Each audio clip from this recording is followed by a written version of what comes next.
a la conferencia que nos va a dar nuestro compañero Xavier Uriarte. Hemos esperado este cuartito de hora de cortesía para que todos podamos asentarnos, silenciar nuestros móviles, por favor, también, y para que podamos acomodarnos en nuestras sillas para poder recibir con gran aprecio que le tenemos a Xavier Uriarte y para poder recibir sus palabras. Este evento, recordaros que está organizado por la asociación Albacete Libre, una asociación en la que está defendiendo todos los derechos fundamentales que últimamente en estos años se han estado vulnerando, y que es una asociación en la que no nos vamos a quedar desamparados después de esta charla, ya que está aquí en Albacete, evidentemente, y que siempre podéis adoptar y escoger para poder satisfacer alguna duda que tengáis con respecto a todo lo que tenga que ver con la vulneración y la defensa de todos los derechos fundamentales. Entonces, la asociación tiene una página web que es www.albacetelibre.com. Allí podéis dar un primer vistazo para que sepáis desde dónde está haciendo su labor. Por otro lado, también esta conferencia se hace de manera totalmente gratuita también, y la organización como por la parte de la asociación también recibe con muy buenas manos cualquier donación que se pueda realizar para que en un futuro próximo podamos recibir más charlas informativas. Ahí tenéis una cajita al fondo donde una de nuestras compañeras os recibirá y os agradecerá vuestra aportación. Por otro lado, también esta conferencia, este evento también lo colabora también Soberanía y Salud Albacete. Es un colectivo de personas a nivel nacional en la que aboga y defiende todos aquellos aspectos que hacen que una persona tenga una vida digna, y lo defiende a través de la autogestión, debido a que hay muchísimos aspectos de la vida digna que están vulnerados, y que a veces nuestra querida salud pública, nuestra querida administración, muy necesaria, a veces que no es suficiente en los servicios que nos ofrecen. Entonces, simplemente comentaros. ¿Me oís bien? ¿Me oís bien? ¿Más cerca? ¿Así? Mejor. Vale, sí, mejor así. Bueno, pues sin más, os voy a presentar a Xavier Uriarte. Él es médico y también es presidente de la Liga para la Libertad de Vacunación. Comentaros que yo ahora aquí sí que voy a coger una chuletita, si me permite, Xavier. La Liga para la Libertad de Vacunación es una asociación plural de ciudadanos y ciudadanas, profesionales y usuarios de la sanidad que se preocupan por la rigidez y la indiscriminación y desinformación de los programas vacunales. Es una asociación sin fines lucrativos, independiente de vínculos e intereses corporativos, económicos e ideológicos, y que mediante el trabajo voluntario de sus miembros pretende, entre otros fines, dar a conocer una información libre, contrastada y crítica sobre las vacunas y las consecuencias sobre la salud que éstas provocan. Ante todo, demos la bienvenida, por favor, a Xavier Uriarte. Muchas gracias.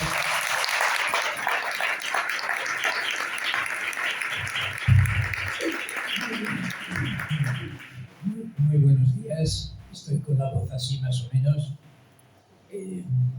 Como ha comentado Mireia, es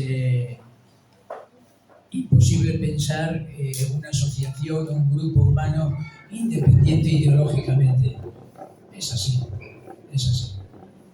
En nuestra asociación hay gente de ultraderecha, de derecha, de centro, de ultraizquierda, gente sumamente religiosa, gente que no es religiosa, porque el tema que nos une es extender la información y el conocimiento que hay en este tema. Cuando ahora hace 35 años empezamos, nos dijeron, ¿por qué no hacéis una asociación con más objetivos? Dijimos, no, cada uno que cree la asociación y el grupo que considere. Nosotros, figurados, si el tema es largo, que en 35 años no hemos ni comenzado. Por lo tanto, ya nos ha ido bien escoger un tema y vamos haciendo. Como muy bien comentaba Mireia, hay otros colectivos y otras asociaciones que desde otra óptica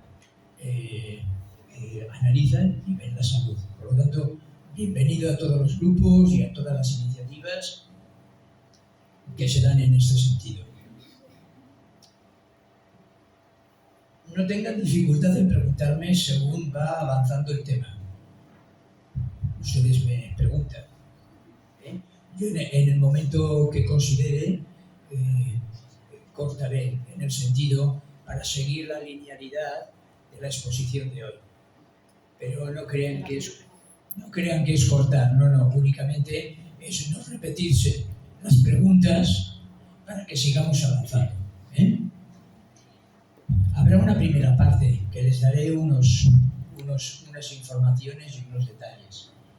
Estas informaciones y detalles no están trucadas. Son la verdad misma de lo que sucede. Pero la segunda parte, ¿por qué se nos discrimina a los que no somos masivamente vacunados? Masivamente, porque en el planteamiento de vacunarse, como en la Liga, hay gente que se vacuna de todo, hay gente que se vacuna de unas, hay gente que se vacuna de pocas, hay gente que no se vacuna de ninguna. Porque el ideario nuestro es la libertad de decisión y sobre todo el libre pensamiento. Sin embargo, en la segunda parte, lo que les diga, no se lo crean. Y ya sé que es un poquito tonto lo que les estoy diciendo, pero me gusta que nadie se crea nada de lo que otros dicen, sino que escuchemos, preguntemos y cada una tomará la decisión que en ese momento, con su conocimiento, está en condiciones de decidir. En la segunda parte, que es por qué se nos rechaza, explicaré por qué las administraciones de todo el mundo han considerado que las vacunas han salvado la humanidad, han protegido con la memoria, han protegido con la protección de grupo, llegando a la conclusión las administraciones de que el que no se vacuna es insolidario. Les explicaré cómo desmontar esto, porque no tiene ningún ápice de verdad. Por lo tanto, en esta segunda parte, ustedes lo que se pueda entender, se entiendan. Pero por favor, no hablen por boca de una cotorra que soy yo. Eso es importante. Con esto ya marcamos una distancia. En el conocimiento siempre hay que marcar una distancia. Yo siempre pongo el ejemplo de la madre. La madre nos da la vida, pero la madre nos puede quitar la vida. Pero no solamente que me marcho de casa, pero es que la madre puede hacerme durante años una vida imposible. Por lo tanto, en el conocimiento, mucho cuidado. Es como una madre. Nos queremos con lo positivo de la madre y con lo negativo, madre. Ya soy adulta. Soy adulto, por lo tanto. Esa madre es las universidades nuestras y esa madre es la seguridad social nuestra y todos los servicios sanitarios. Tomemos lo bueno y lo que no es bueno en el conocimiento, pues lo siento mucho, pero ustedes ahí no tocan. Esta será la segunda parte que explicaré. En cuanto a la libertad en el mundo, la libertad en el mundo en el tema de vacunaciones no existe. Vamos a matizar, en la Constitución española, en la Ley de Sanidad del 54-55, solamente contempla 1 o 2 vacunas en un momento de epidemia. Solamente contempla.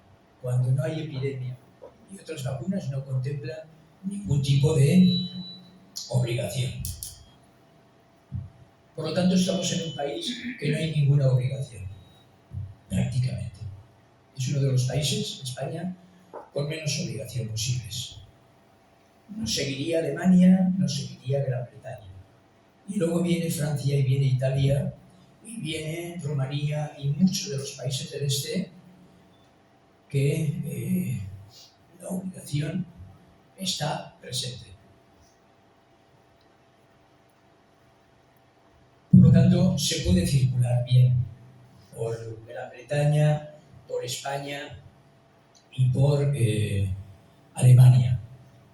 Pero tampoco hay libertad. Les explico por qué. La libertad la tenemos que matizar mucho, cómo se coarta, cómo se limita. A nivel de leyes, no habría obligaciones en estos países. Sin embargo, lo tienen claro las administraciones que llegan a un 94% de vacunación sin obligar. Quiere decir que la presión de los universitarios, enfermeras, médicos y personal está muy bien adoctrinada cuando pasan los 6, los 4 o los 5 años de formación, muy bien adoctrinada para que el vacunar sea una cosa cotidiana. Así es como España ha logrado llegar al 94%. Y el Comité de Ética en el año 2016 de España dijo, es que no hace falta que impongamos la obligación, porque sería un zafarrancho impresionante, habría que cambiar la ley del 54, la ley de autonomías, la ley del paciente. Vaya lío, vaya sarao. Dijeron, no, dejémoslo así, si al fin y al cabo se vacuna un 94%. En el calendario vacunal infantil, no en el adulto. En el adulto actualmente hemos llegado básicamente porque no hay calendario del adulto. Ahora empezará el calendario del adulto con el confinamiento que hemos vivido y con el tema de la gripe de COVID. Habrá ya, y está prácticamente publicado, el calendario vacunal de adultos. Los adultos no hemos llegado, a pesar de la historia que no os tengo que explicar del confinamiento, no hemos pasado del 60% de españoles que se han vacunado. Esto es una media entre un 90% a partir de 45 años y un 20 o 30% de 45 a 0 años, más o menos. A pesar de que ha habido todas las presiones que habéis vivido y las dificultades y las dudas, todo esto. Por lo tanto, aparente libertad de vacunación, pero las administraciones, entre ellas también las escolares también, los maestros y profesores, presionan para que los escolares se vacunen. Y no digamos nuestras madres y nuestros padres, son hijas y hijos del sistema de universidades y el sistema de seguridad social de la posguerra, los años 50. Entonces, nuestras madres y nuestros padres, madre mía, qué bendición las vacunas.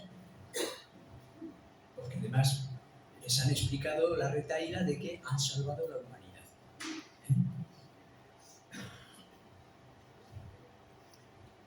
Pero veamos en otros lugares del mundo cómo está el tema. Bolivia, por ejemplo. Bolivia es una de las últimas constituciones que se hicieron sobre el año 2008. Bolivia tiene una constitución indígena. Para más narices, universidades indígenas, formación profesional indígena. No es una única constitución para blancos indígenas, sino para toda la población que vive allí. Y no habla, en la medicina indígena, no habla de nada sobre las vacunas. Pero la madre que pare, si quiere recibir la ayuda de tales miles de bolívares al mes, tiene que presentar el carnet de vacunación. Esta es la realidad, y eso en otros países también pasa, como el hecho, el primero que he explicado, que no hay obligación, pero el cumplimiento masivo de un 94% se da, porque la sociedad está preparada, formada, para que se llegue a un 94% de vacunación. Pero es que hay un detalle muy interesante. Nos remontemos a la República Española. Primera ministra anarquista que tuvimos, Federica Montseny. Federica Montseny es presionada por todos los grupos de Murcia, Albacete, Levante, para que retire las vacunas una vez en el gobierno. Federica Montseny, como anarquista, dice que no puede apartar las vacunas, que las que había, que podía ser viruela, que podría ser tifoidea, que la gente cólera se tenía que vacunar. Es decir, en una visión anarquista también, la obligación o la inminente utilidad de las vacunas es presente. No hay gobiernos anarquistas, pero es interesante saber que a nivel ideológico, muchas, todas, hasta el momento, marxistas, no marxistas, ultraderecha, anarquistas, aceptan como la vacuna como un valor que no va más. Cuba, un país comunista, obligación vacunal, pero gran fabricante de vacunas. Estuvo muy implicado en la vacuna de la meningitis y otras vacunas. Un país comunista, que además tuve ocasión en el 98, recién las elecciones se habían hecho en Venezuela, tuve ocasión de estar en Caracas en un debate hacia dónde va Venezuela. Y entonces coincidió, teníamos 10 minutos cada ponente. Entonces se habló del socialismo, se habló de la democracia, se habló de las vacunas. Y entonces allí estaba un antiguo ministro del gobierno que todavía no controlaba el Parlamento, del gobierno ejecutivo de Chávez. Y me dice, ¿cómo? ¿Qué dices? ¿Que las vacunas podemos replantearlas, podemos ver las cosas de otra manera? Me dice, mira, chaval, tú no te enteras de nada. Así, no fue cruda la conversación, pero ya veréis la segunda parte si la respuesta fue cruda. Y me dice, en Cuba las epidemias han desaparecido gracias a las vacunas. Y le digo, me dice, ¿qué quieres decirme? ¿Qué pasa en diciembre del 59 en Cuba? Me dice, ¿por qué me preguntas esto? Diciembre del 59. La entrada de Castro la gana.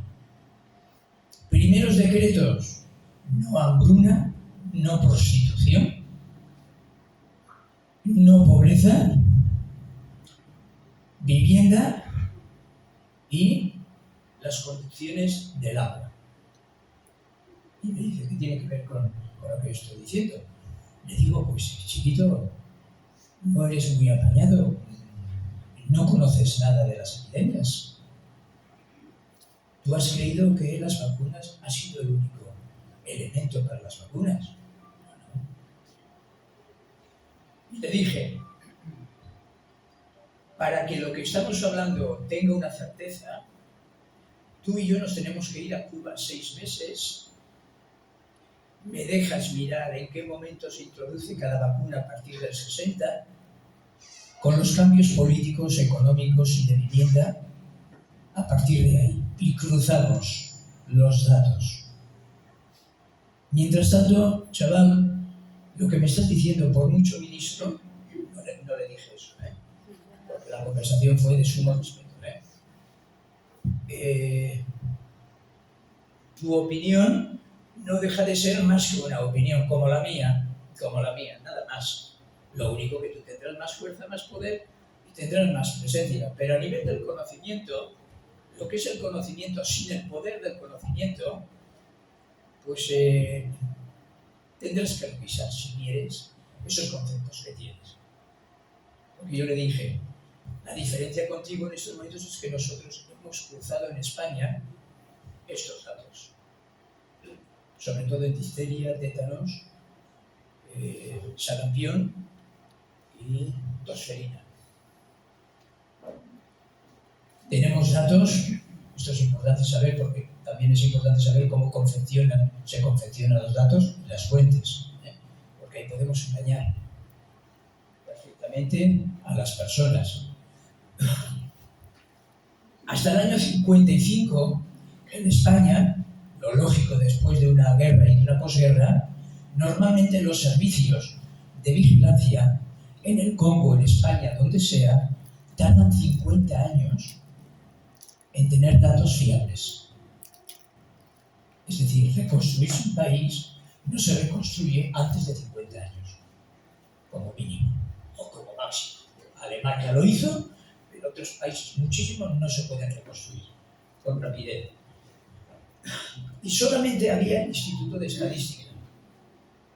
Correcto.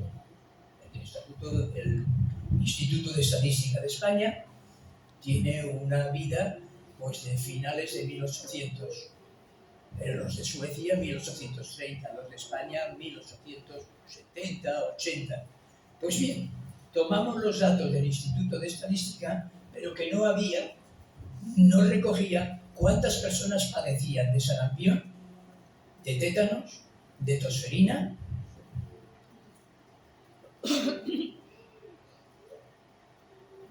y de polio.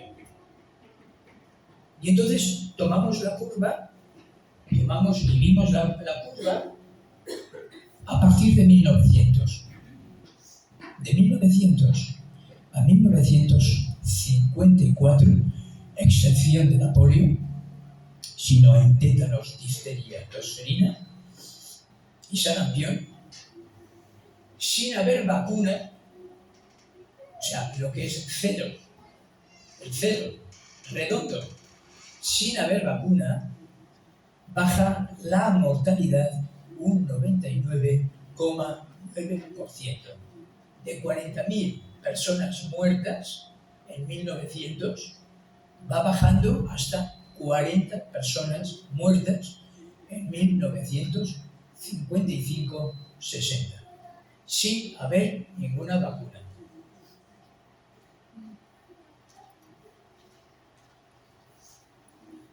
Este dato es importante para que puedan ustedes saber que las epidemias bajan como concepto universal. Esto vas a Alemania, vas a las gráficas, esto vas al Congo, vas a las gráficas, si hay, y vas a cualquier parte del mundo y el comportamiento es el mismo. El comportamiento. Hay excepciones. Por ejemplo, Alemania y Francia introduce la vacuna de la difteria a todos sus ejércitos entre la Primera y la Segunda Guerra Mundial. Aquí no se introdujeron, porque no hubo ni Primera ni Segunda Guerra Mundial, hubo la Guerra Civil Española.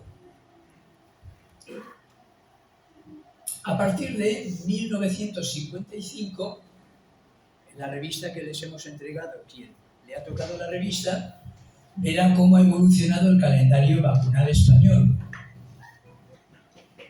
Y diríamos que no hay sino campañas puntuales, no hay calendario vacunal, campañas puntuales, vienen a la escuela, vienen a tal lugar de trabajo, vienen, os acordaréis seguramente, pues venía una ambulancia de estas de SEAT, con un equipo, y vacunaban por aquí, vacunaban por allá.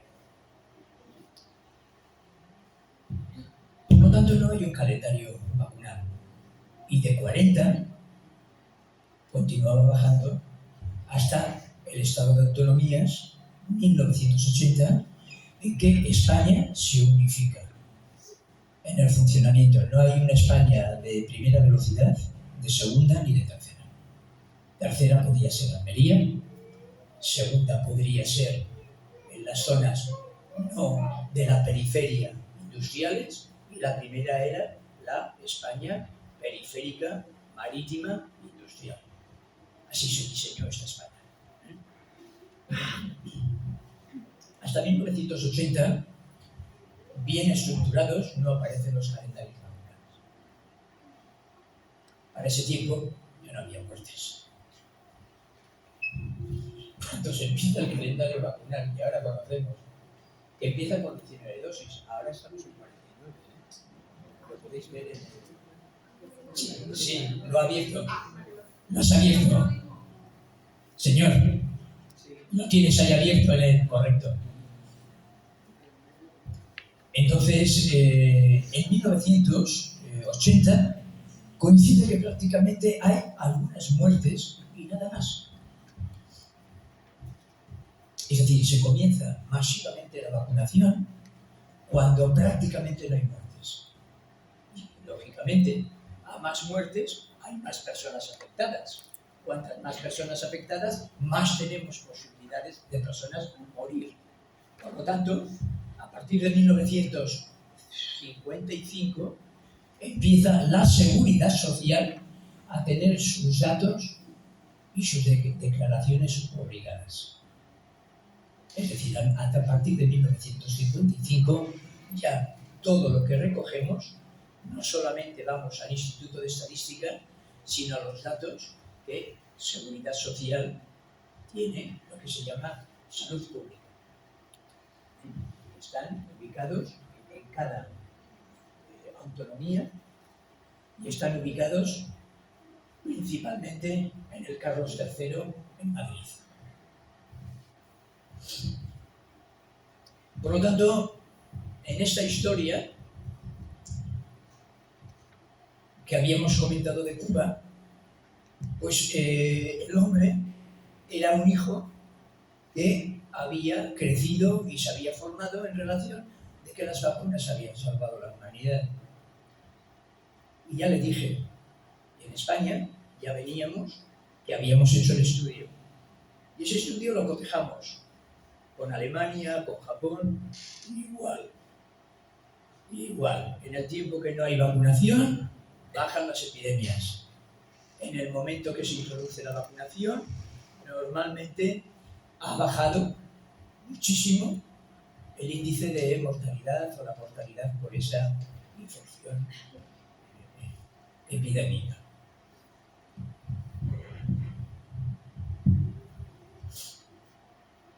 ¿Me quieren hacer alguna pregunta?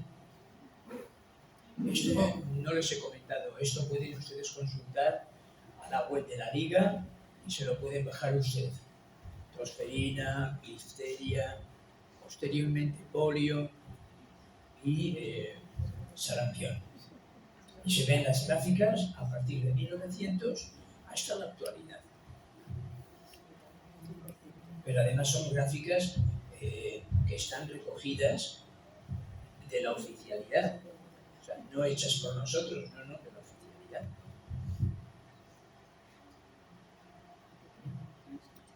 Adelante. Entonces las vacunas estas que se han creado, no son vacunas, vamos.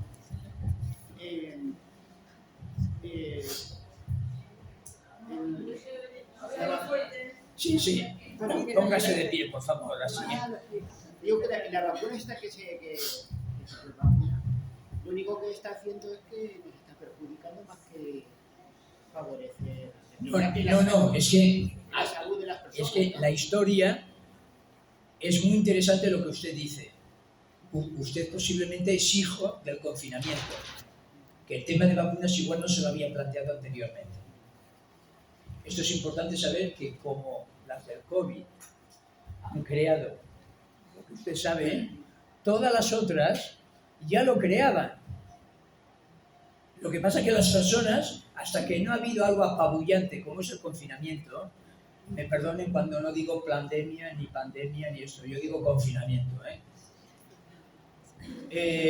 Antes, con todas las vacunas, sucedía lo mismo. Que no servían, vamos a concretar, que las epidemias habían bajado sin vacunas, no digamos que no servían, habían bajado sin vacunas, y luego hay otro detalle importante, que tú comienzas a vacunar masivamente, como es en el sarampión, triple vírica, sarampión, rubeola y paperas, en el 82, y hay un pico en el 83 de más sarampión, y cuando introducen la segunda dosis de la triple vírica, vuelve a haber otro pico con más muertes y con más sarampión. Eso es una característica de todas las vacunas. De todas. Las de los años 50, las de los años 60, 80 y las que usted posiblemente ha conocido más sobre el 2020. Yo creo que también René Quintón fue el que también investigó. Más alto.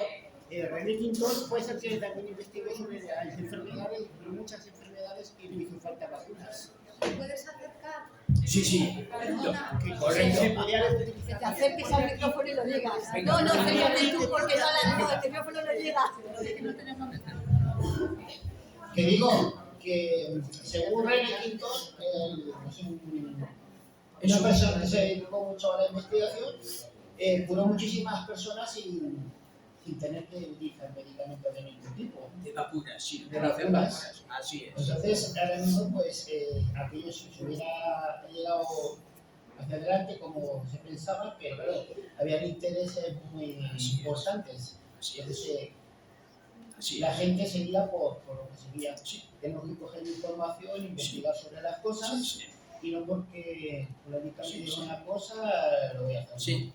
El André Quintón es un químico de la escuela alemana, francesa y de otras escuelas que aparecen sobre la segunda mitad de 1800, en la que a través de tratamientos muy sencillos pueden las personas, y económicos, pueden las personas recuperar padecimientos y desequilibrios en su vida.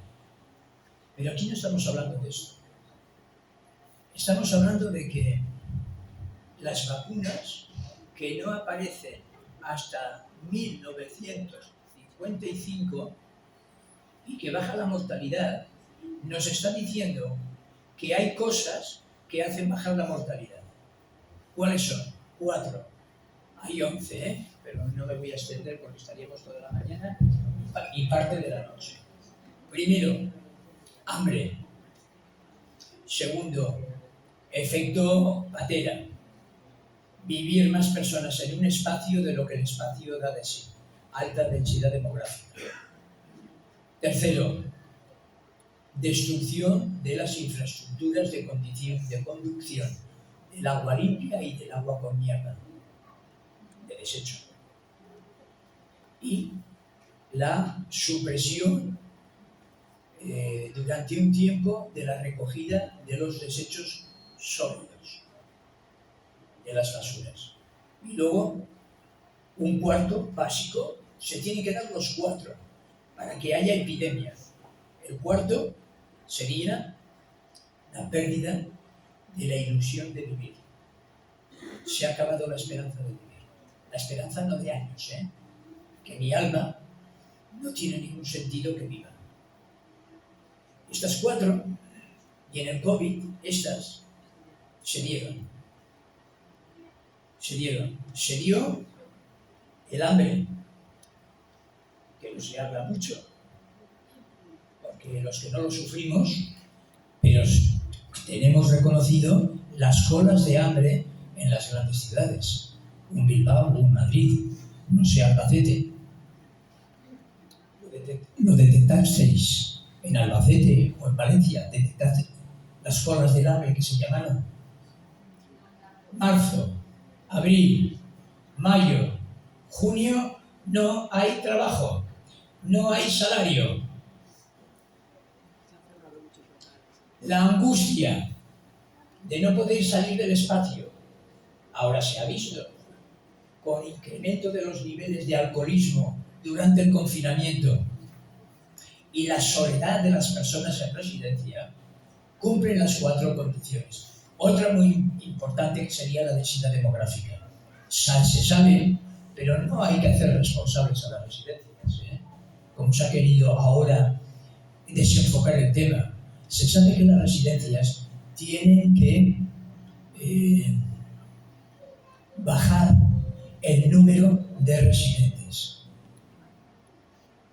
Esto ya se sabía antes, que están ocupando más residentes que lo que el espacio vital necesitas.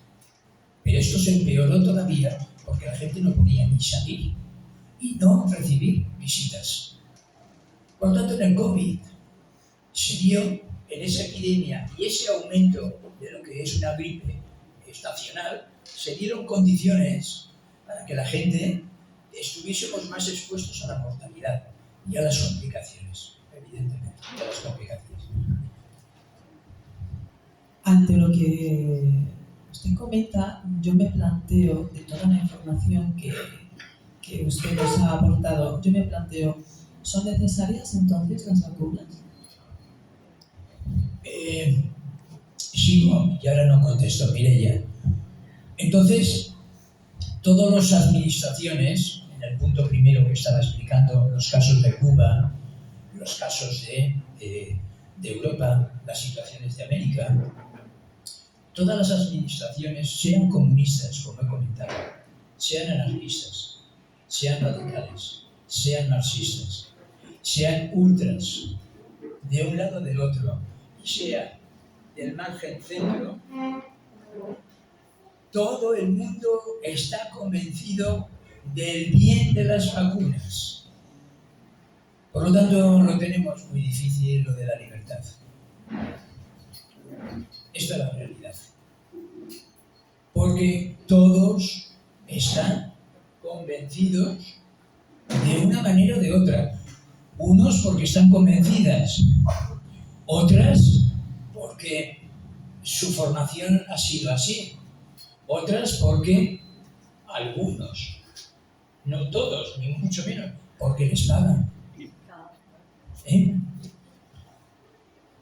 Por ejemplo, es interesante saber que la Asociación de Pediatría Española, en su sección de vacunología, en que hay 12 componentes, como mínimo cobran 3.000 euros al mes para ser la quinta columna. Quiere decir que si los gobiernos no introducen esa vacuna, la asociación tiene tanto poder que al final los gobiernos, me refiero de España, aceptan esa vacuna.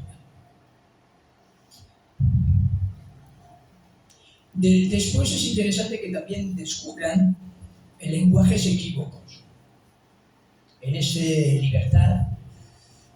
Por ejemplo, el septiembre del 2021,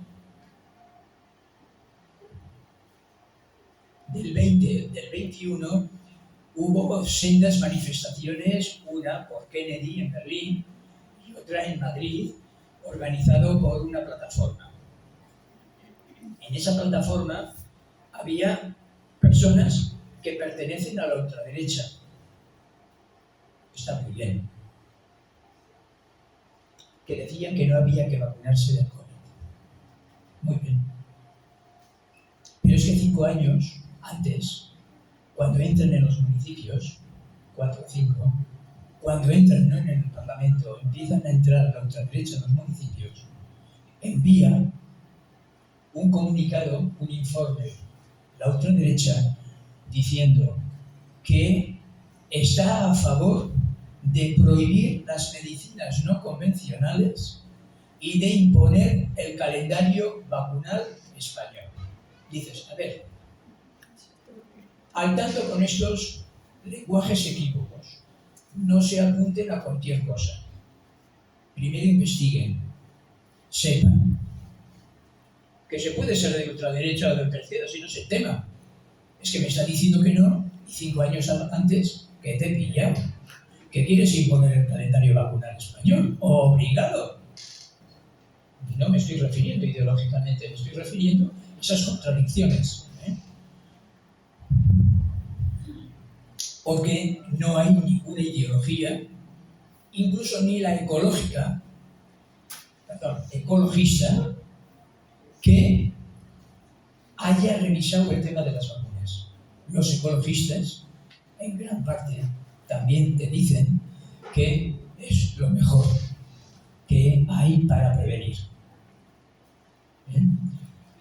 En el movimiento de COVID tiene sus limitaciones, porque hay gente que no se ha vacunado, pero se continúa vacunando de las otras.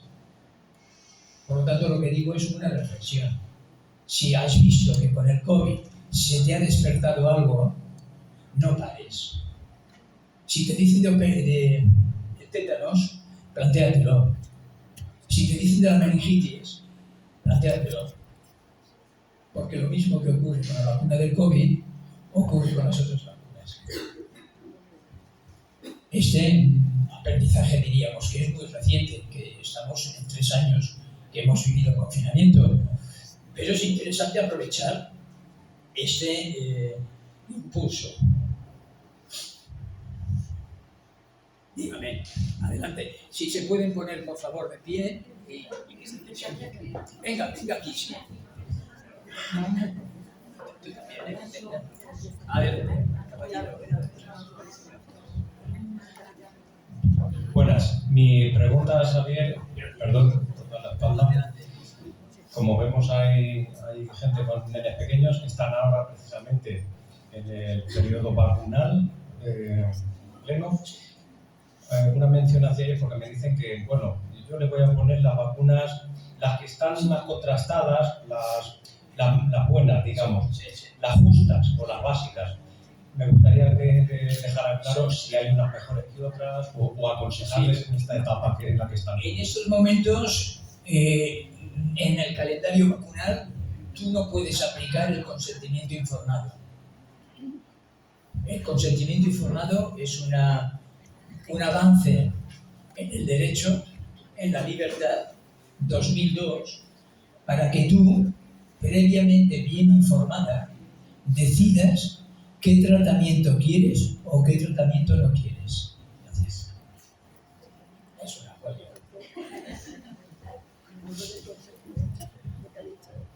Actualmente, si tú decides vacunar de unas y no de otras,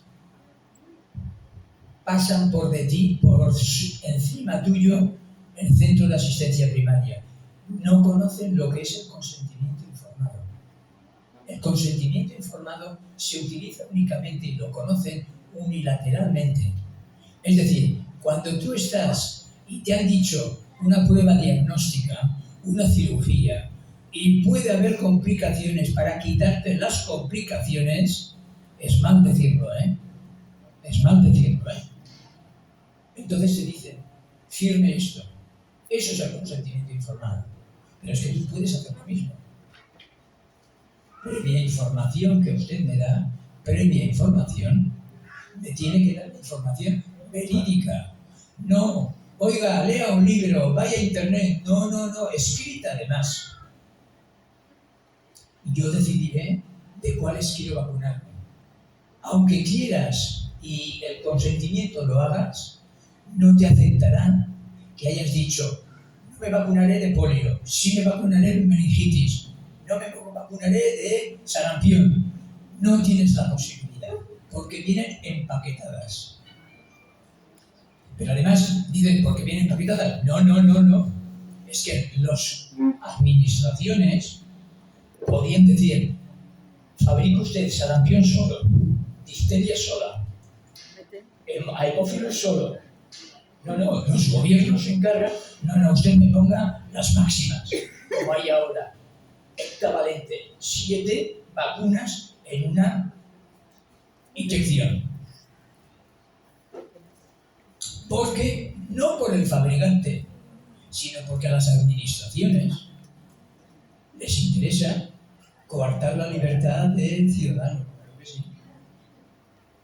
Porque no es nada complicado decir, señores, 5 millones de vacunas de sarampión, 5 millones de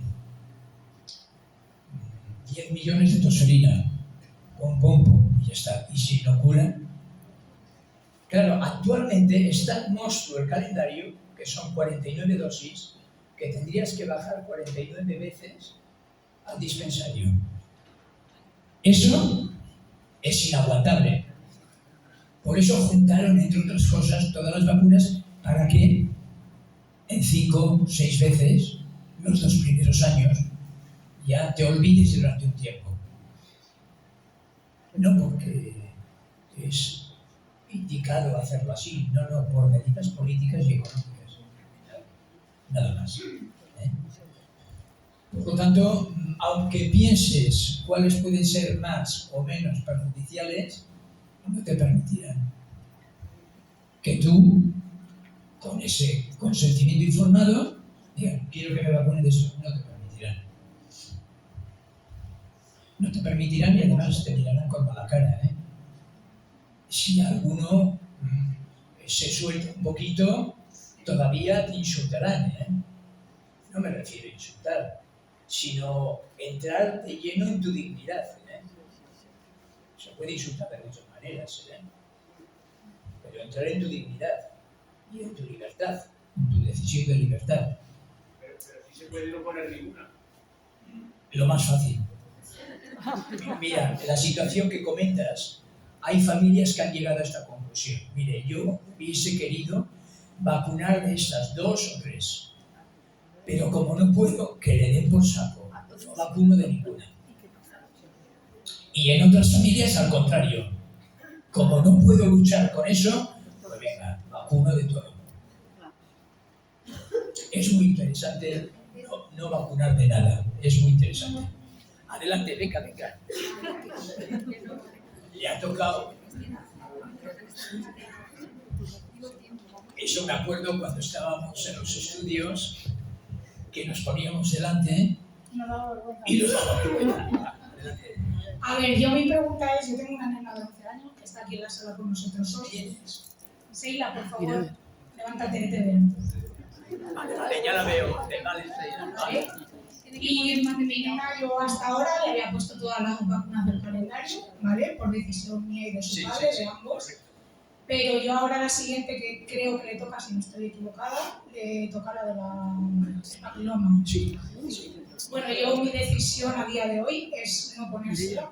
Entonces, quería saber si estoy en mi derecho de que, aunque lleve las otras vacunas, ahora me puedo negar a ponérsela. Antonio, tú explica, no expliques tampoco. No, cuando me lo explicación de mejor. Ya conoces a nosotros. Tú decides y le dices, mire, he decidido que no utilizaré la vacuna del papiloma o que no doy efectos. Y ya está. No expliques más.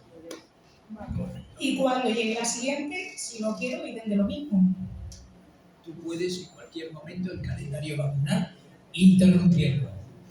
Muchísimas gracias. Con el papiloma, para que veáis cómo tratan nuestra dignidad,